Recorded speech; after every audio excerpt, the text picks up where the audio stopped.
자, 오늘은 삼각함수의 뜻에 대해서 배워볼 건데, 삼각함수의 정의에 대해서 배워볼 건데, 사실 삼각함수라고 하는 거를 이해하는 거는 중학교 과정에서 배웠던 삼각비를 이해하고 있으면 이 내용은 굉장히 쉽게 받아들일 수 있어요. 그리고 거기에 추가로 선생님하고 우리가 저번 시간까지 연습했던 각을 좌표 평면상에서 읽어주는 연습을 했었죠.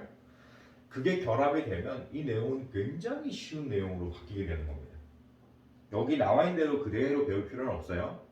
자, 첫 번째 배워야 될 게 뭐냐면 내가 중학교 과정에서 배웠던 삼각비를 알고 있느냐. 여기서 말하는 삼각함수는 그 삼각비를 우리가 함수식으로 나타낸 거예요. 알겠죠? 그러니까 결국은 우리가 계산을 하는 이론일 수밖에 없는데 그게 함수로 변해서 이제 바뀐다고 이제 함수로 바꿔서 이제 우리가 계산을 해야 되는 거니까 각이 중학교 과정하고 고등학교 과정은 각이 다르잖아요. 중학교 과정에서의 삼각비의 각은 90도보다 작은 것만 다뤘는데 그치? 이게 함수로 바뀌게 되면 좌표 평면상에서 각이 표현되어져야 된단 말이야. 알겠지? 그러면 각이 우리가 양각, 음각 다 있고 무한대로 가는 거예요. 무슨 뜻인지 알겠어요? 그러나 기본 베이스는 삼각비에서 출발하는 거야. 알겠지? 자, 선생님이 여러분들한테 각의 표현을 다시 한번 간단하게 설명을 하면 각을 선생님이 왜 교재대로 안 가르쳐주고 왜 따로 읽는 법을 알려줬냐. 어차피 우리가 계산해야 될 게 삼각비다. 근데 삼각비는 직각삼각형에서 길이의 비율을 의미한다 라고 선생님 처음에 설명하면서 직각삼각형을 우리가 가지고 각을 만들었단 말이에요. 이 직각삼각형의 이 각을 세타라고 해서 1, 2, 3, 4 구면에 있는 세타를 어떻게 읽어내는지를 선생님이 알려줬단 말이야. 받아들이겠어? 네. 그러니까 우리는 결과적으로 얘기를 하면 세타는 이미 표현이 가능한 거니까 우리 입장에서는 세타는 이미 찾을 수 있으니까 삼각비만 계산하는 방법을 알면 그냥 여기는 그냥 끝나는 거예요. 알겠죠? 이렇게 가는 거야. 이걸 이제 각의 표현을 우리가 이해하고 이 세타를 찾을 수만 있으면 사실 앞으로 계산하는 거는 이제 더 이상 어렵지 않아요. 알겠죠? 자, 그러면 삼각함수는 세 종류가 있다. 삼각비가 3개 있으니까. 원래 이제 고등교과 과정에 과거에는 고등교과 과정에서는 6개의 삼각비를 배웠어요. 각각의 사인, 코사인, 탄젠트의 역함수도 배웠단 말이야. 그러나 지금은 여러분들 과정에는 역함수까지는 안 다뤄요. 알겠죠? 그래서 우리는 3가지의 삼각비만을 다룬다. 삼각함수만을 다룬다. 중학교 과정에서 배웠던 거 그대로 떠올려 봅시다. 자, S, I, N이라고 불리워지는 사인 값하고 그 다음에 C, O, S로 표현하고 읽을 때는 코사인이라고 읽었죠? 코사인이라고 읽으면 코사인 값하고 T, A, N이라고 쓰고 탄젠트라고 읽으면 탄젠트 값을 우리가 배웠을 거예요. 자, 사인은 뭐냐? 라고 물어보면 중심각, 기준각을 우리가 기준이 되는 각을 중심각이라고 표현하는 겁니다. 이 기준각을 선생님이 만약에 세타라고 표현했을 때 그치? 얘가 밑변이 되고 얘가 빗변이 되고 얘가 높이가 되는 거예요. 그래서 우리는 빗변, 밑변, 높이 이렇게 적고 사인은 빗변분의 높이의 비율을 의미하고 사인 세타라고 이제 해야 되겠죠? 빗변분의 높이의 비율을 의미하고 코사인 세타는 빗변분의 밑변의 비율을 의미하고 탄젠트 세타는 밑변분의 높이의 비율을 의미한다 라고 중학교 과정에서 배웠죠. 그래서 이거 우리가 사인 세타, 코사인 세타, 탄젠트 세타 이렇게 배우단 말이야. 근데 이게 좌표 평면으로 넘어가면 이 세타가 동경이 세타가 되는 거니까 동경이 1, 4분면에 있을 수도 있고 2, 4분면에 있을 수도 있고 3, 4분면에 있을 수도 있고 4, 4분면에 있을 수도 있기 때문에 이 세타가 90도를 넘어가는 경우가 생길 수밖에 없어요. 근데 우리가 삼각 B를 계산할 때는 반드시 90도보다 작은 각으로 바꿔서 계산해야 되는 거예요. 위치에 따라서 출발점이 달랐으니까 위치에 따라서 각은 무제한으로 커질 수 있지만 실제 계산해야 될 삼각 B의 값은 항상 90도보다 작은 거예요. 직각삼각형에서만 우리가 삼각 B를 만들었으니까. 이해할 수 있겠지? 따라서 우리가 이제 이거를 삼각함수로 말을 하면 sin x, 코사인 x, 탄젠트 x 이렇게 표현하고 함수니까 x축, y축에 의해서 y는 이라고 붙여주겠죠. 받아들일 수 있어요? 변수는 x와 y에 관한 변수식으로 우리가 함수를 표현하기 때문에 이 각을 x로 말하고 그 값을 y로 말하면 되는 거죠. 이게 삼각함수예요. 알았죠? 네, 좋아요. 그래서 우리가 삼각함수를 우리가 정의한다라는 건 뭐냐?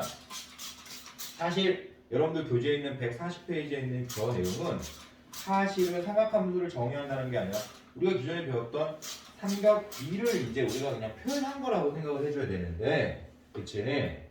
좀 표현이 선생님이 지금 알려줬던 그 표현하고 좀 다르죠? 그쵸? 어떻게 나와 있죠?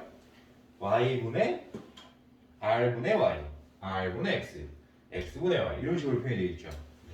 자, 저런 표현법은 사실은 잘못된 거예요. 사실 잘못된 거예요. 알았지? 네. 우리가 이걸 한글로 바꿔야 돼. 저 r이 뭐야? 라고 물어보면 r이 뭐야? 라고 물어보면 빗변인 거예요. 빗변. 그쵸? 그리고 y는 높이야, 높이. 알겠죠? 네. 그러니까 sin 세타는 빗변분의 높이야 이렇게 말을 했어야 돼. 코사인 세타는 뭐야? 빗변분의 밑변이야. 왜? r은 빗변이고 x는 밑변이니까. 그러면 탄젠트 세타는 뭐야? 그러면 x분의 y 이렇게 말하는 게 아니라 밑변분의 높이야 라고 말했어야 되겠죠. 알겠죠? 네. 그리고 나중에 이 다음 단원에 가면 진짜 삼각함수의 표현이 나오는데 선생님이 방금 설명한 표현이 삼각함수의 표현인 거예요. y는 sin x, y는 cosine x, y는 탄젠트 x. 이게 x와 y 변수에 관한 삼각 B의 값을 함수식으로 나타낸 거기 때문에 그게 삼각함수인 거야. 알았지? 그러니까 여러분들이 지금 교재에 있는 140페이지에 있는 1번 박스는 삼각함수를 정의했다라기보다는 삼각 B를 정의했다라고 하는 게 맞는 거예요. 알겠습니까? 네. 되겠어요? 자, 그럼 이제 두 번째 이해를 해보도록 하자. 그러면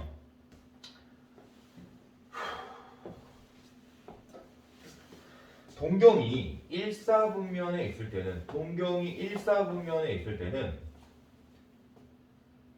밑변과 높이가 둘 다 양수겠죠. 값으로 말을 해야 되는 거니까. x축 우리가 이 점의 좌표를 예를 들어서 a, b라고 표현했을 때 이 a의 값과 b의 값이 둘 다 양수일 거 아니에요. 그러니까 동경이 일사분면에 있으면 x 밑변에 해당하는 x 값과 높이에 해당하는 y 값이 둘 다 양수라는 걸 알 수 있죠. 맞아요? 네. 그럼 빗변은 뭐야? 이 길이 어떻게 구해?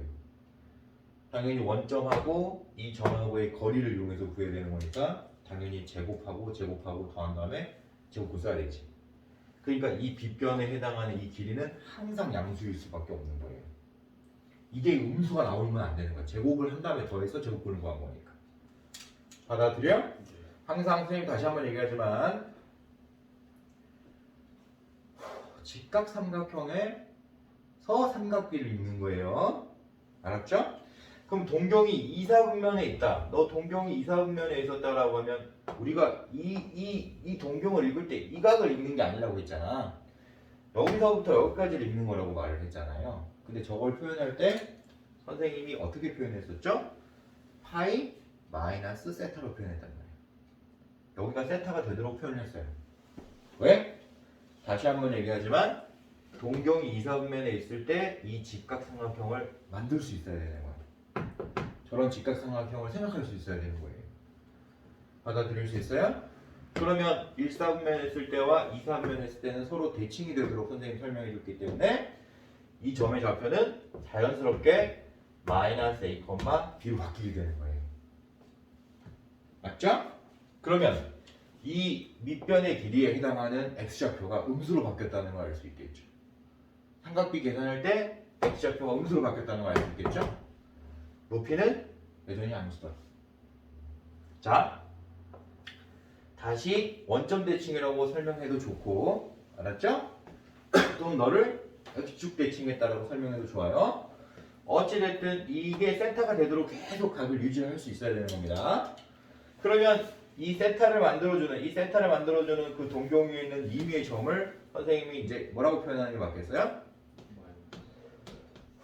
마이너스 a, 마이너스 b로 표현하는 게 맞겠죠. 그러면 밑변에 해당하는 x좌표는 음수고 높이에 해당하는 y좌표도 음수가 된다는 걸 알 수 있죠. 됐죠? 자, 4사분면도 같은 원리에 의해서 선생님이 재빠르게 또 설명을 해주면 너 세타 되도록 설명했다. 그러면 너의 좌표는 어떻게 되냐? a, 마이너스 b가 돼. 밑변에 해당하는 x좌표는 양수인데 높이에 해당하는 y좌표가 음수네. 자, 그러면 선생님이 1사분면, 2사분면, 3사분면, 4사분면에 있는 사인, 코사인, 탄젠트의 값을 우리가 세타를 기준으로 읽는다고 하면 사인은 항상 밑변분의 높이를 읽는 거라고 가르쳤어요. 아니, 빗변분의 높이를 읽는 거라고 가르쳤어요. 근데 이 빗변의 길이를 이제 교재에서는 R이라고 했는데 왜 R이라고 했는지 선생님 알려줬죠. 호도법을 만들 때, 60분법이나 호도법을 만들 때 우리가 원을 이용해서 만들었다고 했죠. 그쵸? 그래서 얘를 원점을 그냥 생각한 거야, 그냥. 이 점이 원 위에 있는 점이다라고 생각을 한 거예요. 그러니까 얘는 당연히 반지름 될 수밖에 없겠지. 자연스럽게 R이라고 표현했지만 우리 입장에서는 저게 A제곱 더하기 B제곱의 제곱근이라는 거 알아야 돼요. 꼭 기억해야 돼요. 받아들일 수 있죠? 그러니까 이 교재에 있는 내용을 그대로 선생님이 설명해 주자면 사실 우리는 이게 반지름이 사실은 A제곱 더하기 B제곱의 제곱근이라는 거 알아야 돼요. 알겠죠? 이거 꼭 기억하세요. 이거 까먹으면 안 돼. 이거 나중에 선생님이 공식 유도할 때 이거 쓸 거야. 알았지? 선생님이 그래서 원래는 이걸 쓰려고 했는데 그냥 교재에 있는 거 너무 헷갈릴까봐 이거 그냥 대신 써준 거예요. 받아들여? 네, 출발. 1사분면에서는 어떻게 해야 돼? 빗변분의 높이 읽어야 되니까 R분의 B라고 읽겠죠. 자, 2사분면에서도 마찬가지로 여기는 여전히 빗변분의 높이를 읽어야 되는 거야. 그러니까 R분의 B라고 읽겠지. 3사분면에서 R분의 B 계속 높이는 똑같아. 똑같은 거예요, 이렇게. 똑같이 읽어야 돼. 근데 중요한 건 뭐냐? 2사분면에 있는 Y좌표는 양수란 말이야. 근데 3사분면하고 4사분면에 있는 Y좌표는 음수예요. 값을 말할 때는 당연히 양수, 음수 표시해줘야 되는 거야. 그러니까 3사분면에 있는 사인값하고 4사분면에 있는 사인값은 높이 자체에 해당되는 Y값이 음수기 때문에 자연스럽게 음수가 나올 수밖에 없는 거죠. 자, 다시 간다. 사인값은 1, 2, 3, 4분면에 있는 사인값은 어차피 각이 세타가 똑같다면 똑같은 사인값을 가질 수밖에 없어. 단 위치가 3, 4분면이냐 4, 3분면에 따라서 높이가 음수에 해당되기 때문에 이해되지? 사인값은 음수가 된다는 걸 알 수가 있는 거야. 알아들리죠? 자, 그럼 코사인도 똑같을 거 아니야. R분의 A, R분의 A, R분의 A, R분의 A 이렇게 읽어야 돼. 똑같이 읽어야 돼. 같은 직각삼각형이니까. 이게 똑같으면 이 세타가 똑같으면 똑같은 직각삼각형인 거예요. 그러니까 삼각비가 다 똑같이 나와. 근데 문제는 뭐냐면 밑변에 해당하는 x좌표의 값이 동경이 2, 4분면에 있거나 3, 4분면에 있으면 음수에 있단 말이에요. 그래서 너는 2, 4분면이나 3, 4분면에서는 음수가 된다 라는 걸 알 수 있는 거죠. 자, 탄젠트는 밑변물의 높이에 해당하기 때문에 A분의 B, A분의 B, A분의 B, A분의 B 다 똑같이 읽거든. 그치? 근데 동경이 2, 4분면에 있거나 4, 3분면에 있다면 X좌표와 Y좌표의 부호가 다르잖아요. 부호가 다른 값의 비율은 당연히 음수가 나오겠지. 그래서 2, 4분면과 4, 4분면에 있는 탄젠트 값은 음수가 될 수밖에 없는 거야. 여러분들이 여기서 깨달아야 될 사실은 뭐야? 아! 이 세타는 다 똑같으니까 어차피 값은 절대값은 다 똑같을 수밖에 없어. 근데 위치에 따라서 뭐만 다르더라? 부호만 다르더라. 너무 간단하잖아, 그지? 근데 이걸 암기하라고 어떻게 가르쳐 주는 거냐? 140페이지 2번 박스에서 암기하려고 얼싸안고를 알려줘요. 얼싸안고 이런 식으로 알려주는 거예요. 자, 이렇게 암기하는 친구는 실력이 현저히 떨어지게 돼 있어요. 알았죠? 자, 우리는 어떻게 해야 된다? 암기하는 게 아니라 이해를 해야 된다. 알겠죠? 왜 이해할 수 있게 됐더라? 처음부터 각을 저렇게 표현했으니까. 처음부터 선생님이 삼각비를 염두에 두고 각을 알려줬으니까. 처음부터 삼각비, 삼각함수를 계산하기 위해서 처음부터 선생님은 저런 표현을 썼기 때문에 이 교재에 있는 얼싸안고 외울 필요가 없다. 받아들일 수 있을까요? 네, 좋아요. 꼭 이 내용을 여러분들이 연습을 해야 돼요. 근데 어차피 사실 연습할 필요도 없어. 예를 들어서 선생님이 예를 든 거야. 3분의 40파이가 있다고 치자. 이게 세타야. 저기 3분의 40파이, 동경이 이제 3분의 40파이인 거지?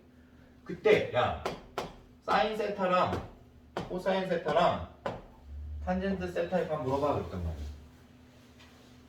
그러면 우리는 진짜 세타를 찾으면 되는 거죠. 이거는 90도를 넘는 각이니까 안 된다고. 사인, 코사인, 탄젠트를 계산할 때 이게 90도 넘으면 못 계산하는 거야. 직각삼각형에서 계산해야 되니까. 따라서 이 동경의 위치를 정확하게 우리가 배웠던 대로 표현하면 돼요. 어떻게 표현할 거냐? 정수파이 per 세타로 표현할 거란 말이야. 그러니까 이 3분의 40파이를 선생님은 어떻게 표현하겠지? 10 3파이 플러스 3분의 1파이로 표현할 거란 말이야. 얘가 90도보다 작아졌어. 그러면 사실은 너는 사인 3분의 1파이랑 똑같은 거고 값은 얘가 결정하는 거니까 너 코사인 3분의 1파이 되고 너 탄젠트 3분의 1파이 돼. 이렇게 되는 거야. 그럼 3분의 1파이가 60도란 말이야. 사인 60도, 코사인 60도, 탄젠트 60도 체질하는 건 똑같은 거야. 그럼 사인 60도는 2분의 루트 3이죠. 코사인 60도는 2분의 1. 탄젠트 60도는 루트 3이란 말이야. 단, 동경 위치가 어디 있어? 홀수 쪽에 있잖아. 자, 홀수 쪽에 있어요. 근데 더 있으니까 3, 4분면에 동경이 있다는 거지. 그럼 3, 4분면에 있는 X좌표, Y좌표 둘 다 음수잖아. 그러니까 너 X좌표, Y좌표 둘 다 음수가 너 음수가 되는 거지. 높이는 Y좌표, 밑변은 X좌표. 사인, 코사인 자연스럽게 음수 나온다. 그럼 탄젠트는 양수겠죠. 왜? 음수분의 음수니까. 양수겠지. 이게 다른 거야. 우리 이 표현할 수 있으면 끝난 거예요. 근데 이런 문제가 나오는 거야. 여기서는 안 나와. 왜? 얘네들 이런 표현을 연습 안 시키니까. 나중에 나오는 거야. 지금 단원에서 안 나와요. 알겠어요? 근데 멍청한 놈들이 얼싸안고 외우고 있다니까? 얼싸안고 너네 멍청해질 거야? 외워가지고? 절대 그러면 안 된다. 그러니까 우리가 여러분들이 얼싸안고 이런 거 이딴 거 필요 없다. 우리는 베이스가 처음부터 여기에 맞춰져서 선생님이 각을 알려줬기 때문에 우리는 저런 거 암기하지 않는다. 이렇게 넘어가야 돼. 그럼 여러분들이 암기해야 될 건 뭐죠? 삼각비의 값이에요. 특수한 경우에 삼각비의 값은 여러분들 당연히 암기가 돼 있어야 돼요. 알았지? 자 이제 간다. 그것만 선생님이 이제 보충 설명해 줄 거예요. 물론 중학 3학년 때 다 외웠어야 되는 내용이에요. 알았죠? 자 특수한 경우는 뭐냐? 0도. 선생님이 이제 이거 호도법으로 같이 표기하겠습니다. 0. 알았죠? 그 다음 30도. 얘는 6분의 8. 그 다음에 45도. 얘는 4분의 8. 그 다음에 60도. 6분의 8. 아니 3분의 8. 그 다음에 90도. 2분의 8. 이게 특수각이에요. 왜? 왜 특수각이야? 직각삼각형에서 만들 수 있는 이 세타의 각의 범위가 0부터 90도까지 움직일 수 있는 거예요. 0하고 90은 특수한 경우야. 알았지? 0하고 90은 특수한 경우예요. 삼각형에서 만들 수 있는 각이 아닌 거야. 알았지? 그래서 특수한 값으로 이제 계산이 돼야 돼. 근데 30도, 45도, 60도는 어떤 건 도용이 줄은 알고 있죠? 우리가 정삼각형을 2등분한 이 이등변 삼각형에 정삼각형을 반으로 쪼갠 이 삼각형에서 만들 수 있는 두 개의 각이 30도와 60도입니다. 그래서 그 비율이 특수하다라고 해서 특수각이 된 거고, 정사각형의 반이 45도죠. 그래서 이 45도도 특수한 비율을 갖는다고 해서 특수각이 된 거예요. 받아들이죠? 자, 이 내용을 우리가 어떻게 외우면 되느냐? 다시 한번 얘기할게. 어떻게 외우면 되느냐? 길이의 비율 여러분 다 알고 있죠? 알고 있어요? 모르고 있어요? 알고 있죠? 자, 빗변의 길이를 항상 2로 세팅합니다. 빗변의 길이를 항상 2로 세팅해요. 자, 정삼각형의 반을 우리가 특수한 경우라고 얘기했어요. 이 빗변의 길이를 2로 세팅해요. 그러면 밑변은 여기서 1이 되겠죠. 높이는 루트 3 되는 겁니다. 정사각형의 반, 이 빗변을 2로 세팅하는 겁니다. 그럼 얘는 자동으로 루트 2로 세팅이 돼요. 그럼 얘는 45도일 거고 얘는 60도, 얘는 30도가 되는 거야. 자, 30도를 기준으로 높이를 읽어보면 1이지. 맞아, 틀려. 45도를 기준으로 높이를 읽어보면 루트 2죠. 60도를 기준으로 높이 읽어보면 루트 3인 거예요. 자, 30도, 45도, 60도의 높이가 어떻게 변하고 있죠? 1, 루트 2, 루트 3 이렇게 변합니다. 빗변은 항상 몇으로 세팅했다고? 2로. 그러니까 너는 2분의 몇, 2분의 몇, 2분의 몇 이렇게 나와야 돼. 근데 30도, 45도, 60도 이렇게 각이 커지면 커질수록 높이가 높아져. 그러니까 얘는 1, 루트 2, 루트 3 이렇게 커지는. 빠져줄 수 있죠? 좋아요. 그럼 코사인은 어떻게 돼? 밑변을 읽어야 되잖아. 밑변을 30도일 때 밑변은 루트 3, 45도일 때 밑변은 루트 2, 60도일 때 밑변은 1이야. 그 얘는 점점 줄지. 맞아, 틀려. 그래서 얘도 빗변은 여전히 2로 고정되어 있는 상태고 너는 루트 3, 루트 2, 루트 1 이렇게 줄어든다. 라는 뜻이야. 암기하기 편해요? 불편해요? 엄청 편하죠. 그럼 탄젠트는 뭐예요? 물어보면 밑변분의 높이란 말이야. 근데 밑변분의 높이가 뭐냐면 봐봐.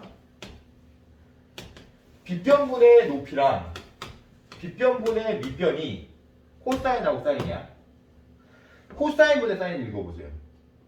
그러면 빗변이 똑같기 때문에 사실은 약분돼서 밑변분의 높이가 이렇게 돼 있지. 맞아, 틀려. 그래서 우리가 탄젠트를 계산할 때는 앞으로는 코사인분의 사인을 이용해서 계산하는 거예요. 밑변분의 높이를 찾는 건 맞는데 그 밑변분의 높이의 결과가 코사인분의 사인하고 똑같기 때문에 이 탄젠트를 찾을 때는 코사인분의 사인을 이용해서 찾는 게 빠르다. 그럼 어떻게 되죠?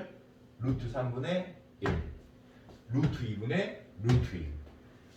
알죠? 1분의 루트 3. 이렇게 읽힙니다. 알겠지? 그럼 0도는 어떻게 되겠어? 이제 물어보면 이제 높이만 찾으면 돼. 이 각이 0도예요. 그럼 0도면 높이가 빵이겠지. 높이가 없는 거잖아요. 맞죠? 그래서 0도일 때 사인 값은 0인 거예요. 됐지? 자, 90도일 때는 얘가 90도로 커지면 빗변하고 높이가 같아졌겠지. 빗변이 제일 긴 변인데 그게 이 높이가 점점 커지다가 거의 높이랑 똑같아졌겠죠. 그래서 빗변하고 높이가 같아져 버려서 사인 90도는 1 되는 거예요. 자, 이제 코사인 밑변 읽을 거예요. 밑변. 알겠어? 자, 0도일 때 밑변은 빗변이 밑으로 내려갔겠지. 맞지? 그러니까 0도일 때는 코사인은 밑변하고 빗변이 같은 거야. 그럴 수밖에 없어. 그래서 넌 이긴 거야. 그럼 저게 90도 돼버리면 밑변 0으로 갈 거 아니에요. 맞죠? 틀려요. 맞죠? 밑변 0으로 갈 거니까 너 0되는. 그럼 탄젠트는 뭐야? 물어보면 1분의 0이니까 0이야. 그치? 얘는 0분의 1이니까 무한대예요. 분모가 0으로 다가가면 엄청나게 큰 수가 나와야 돼. 알겠어? 이렇게 돼요. 이러면 우리가 특수각을 다 이제 깨우칠 수가 있거든. 자, 선생님이 알려주고 싶은 게 뭐죠? 특수각은 여러분들이 원래 알고 있어야 돼. 근데 혹시라도 모르는 친구들이 있을까봐 선생님이 어떻게 한 거죠? 알려준 거예요. 근데 암기법까지 알려준 거예요. 도형을 그려보고 생각하고 적용하면 굉장히 쉽게 외울 수가 있어요. 알았지? 자, 우리는 중학교 때 배웠던 1대 루트 3대 2, 1대 1대 루트 이런 거 외우면 안 돼. 그게 아니라 항상 빗변을 2로 세팅하고 가자라고 선생님이 얘기했어요. 빗변을 2로 세팅하고 그 다음에 나머지 변들을 직각삼각형에서 생각을 해보는 걸로 선생님이 추천을 했습니다. 그래야지 일정하게 패턴이 만들어지는 거고 그 패턴대로 암기를 했을 때 삼각대의 값이 쉬워지는 거예요. 알겠죠? 네, 좋아요. 자, 그러면 오늘 선생님 여기까지 정리를 해주고 다음 시간에 조금 실전 문제들을 좀 통해서 어떻게 식을 정리하는지 좀 알려주도록 할 거고 우리가 진짜 중요한 거는 어차피 이것만 할 수 있으면 알겠죠? 바로 삼각비 계산하는 연습을 해봐야 되는 거예요. 원래는. 하지만 이게 여기에는 단계가 있기 때문에 선생님이 다음 시간에 삼각함수 그 관계식을 조금 더 알려주도록 할게요. 알았죠? 네, 수고들 많았고 다음 시간에 만나도록 해요.